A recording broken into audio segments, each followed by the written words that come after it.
это ужасно. Это она кричала всегда «помогите». Прям крик, вообще блажью был крик. Жители дома на улице Ильича с ужасом вспоминают январь и февраль. Никогда раньше в их подъезде не жили настолько шумные соседи, как те, что в середине января поселились на 5-м этаже. Мы не спали тут 2 недели.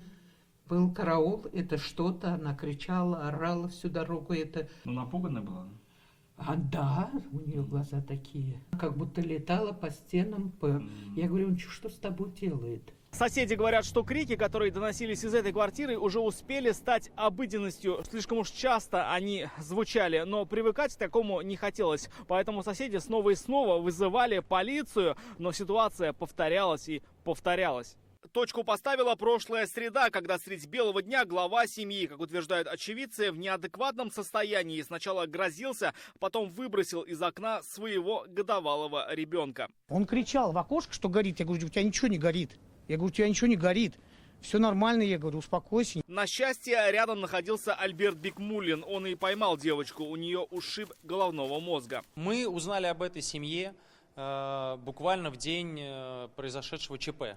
Потому что семья арендует комнату и переехала туда из другого района. Как выяснилось, раньше семья жила в доме по улице Короленко и, как ни странно, здесь тоже постоянно скандалила. В суде, где избиралась мера пресечения Валентину Солонникову, выяснилось, он был в состоянии наркотического опьянения. Как стало известно позже, наркотики принимала и жена. В ходе разговора с ней было установлено, что она также злоупотребляет наркотиками.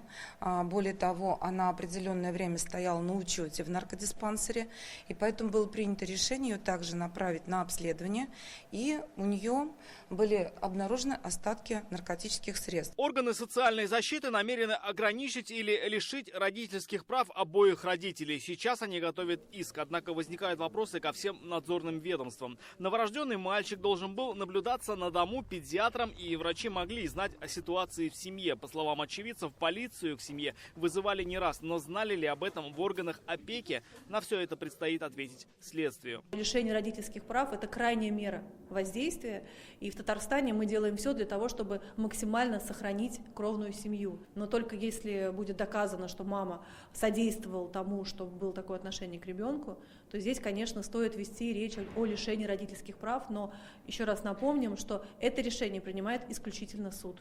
Валентин Солонников сейчас находится в СИЗО, дети в ДРКБ. Как показала проверка, семья с 3 малышами жила с абсолютно пустым холодильником. Из питания были только смеси. Если родителей лишат прав, забрать их сможет ближайшие родственники со стороны мамы.